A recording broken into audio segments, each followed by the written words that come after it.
Hi friends, it's Miss Painter. I'm going to share this book with you today.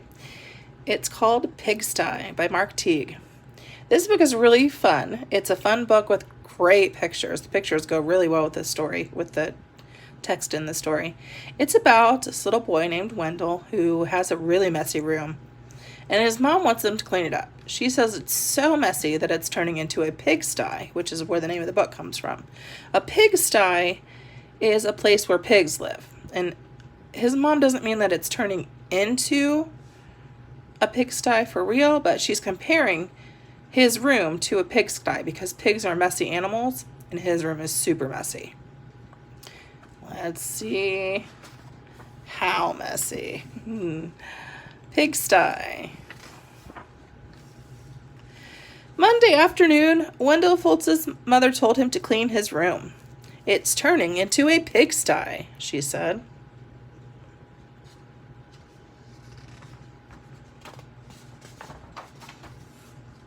Wendell went upstairs. Much to his surprise, a large pig was sitting on his bed.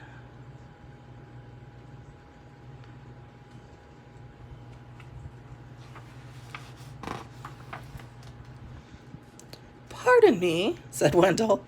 He shoved some toys into his closet, but the pig didn't seem to mind the mess, and Wendell found that he didn't mind the pig either.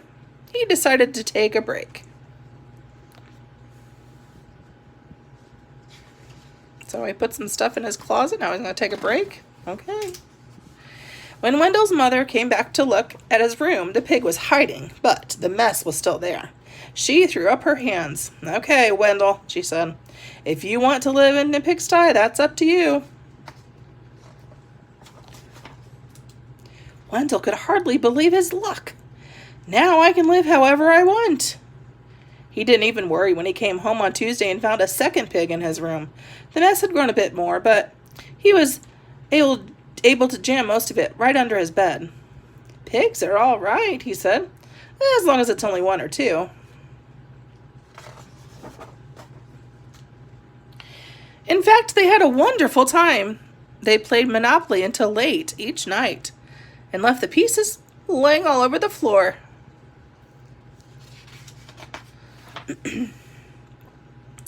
They had paper airplane wars and pillow fights.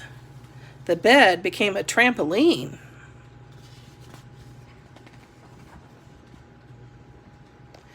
Then 2 more pigs showed up. The mess just grew and grew. Oh, look, they brought suitcases. They must be planning on staying a while. That night when Wendell went to bed, the pigs were lying everywhere. They rolled up in his blankets and hogged his pillows, too. He doesn't look very comfortable. Look, he's only got a little tiny piece of his bed. And no blanket or pillow. Wendell told himself he didn't mind, but then he found hoof prints on his comic books. Look at that. Ooh, everybody's not happy about that.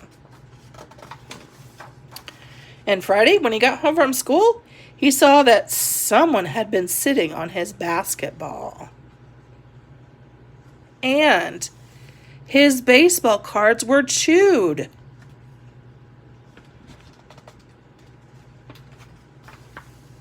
"That does it," said Wendell. "I've had enough." He ran downstairs to tell his mother.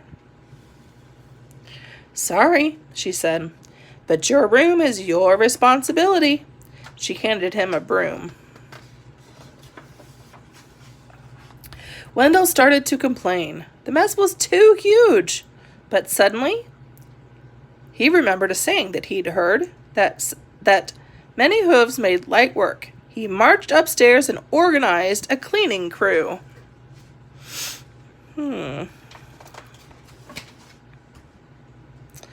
They swept and scoured and polished and scrubbed. Later that afternoon, Wendell inspected his room and pronounced it clean. In fact, it was a bit too clean from a pig's point of view, so while Wendell inspected, the pigs prepared to go home. One of them made a phone call and a farm truck came to pick them up. They hugged and grunted and oinked goodbye. From that day on, Wendell kept his room clean. Except for those nights when his friends came by to play Monopoly. And that is the end. It's a little picture of a pig eating potato chips and reading a story. I hope you enjoyed Pigsty.